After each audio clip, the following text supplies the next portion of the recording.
Yo, what up everybody? Welcome in, guys. This is a 2005 Chevy Malibu. It's got the 3.5 V6 in it. The vehicle was running just fine, everything was good to go, and out of nowhere the engine just killed over.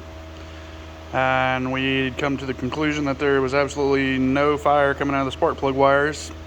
So after a bit of diagnostic and verifying fuel pressure and making sure that the crank sensor was handing off RPM signal and making sure that the fuel injectors were firing, I went ahead and pulled the connector here on the coil pack and used a light tester and hit the pink wire, and the pink wire was hot as soon as the ignition switch come on, which is exactly what's supposed to happen.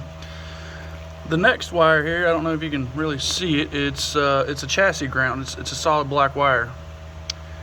Upon probing the connector, I had a helper start the ignition, turn the engine over, and the ground become hot.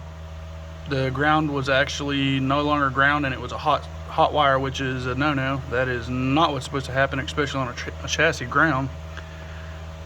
So somewhere between point A and point B on that ground, I don't know if a wire rubbed into a wire and turned the ground into a hot.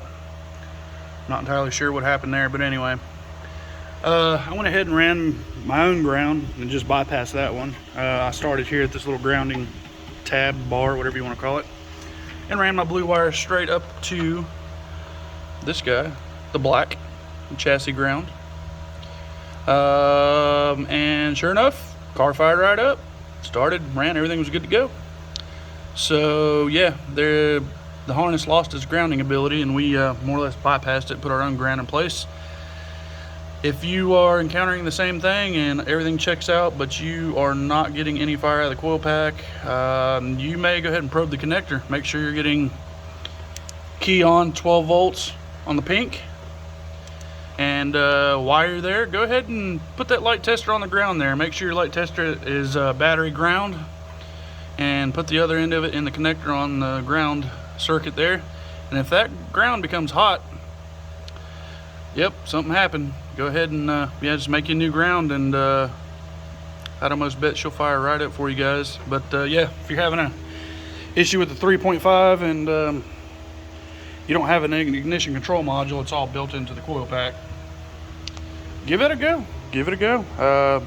I spent many hours diagnosing this just to find that out, so I hope this helps anybody, and if y'all got any questions, drop in the comments.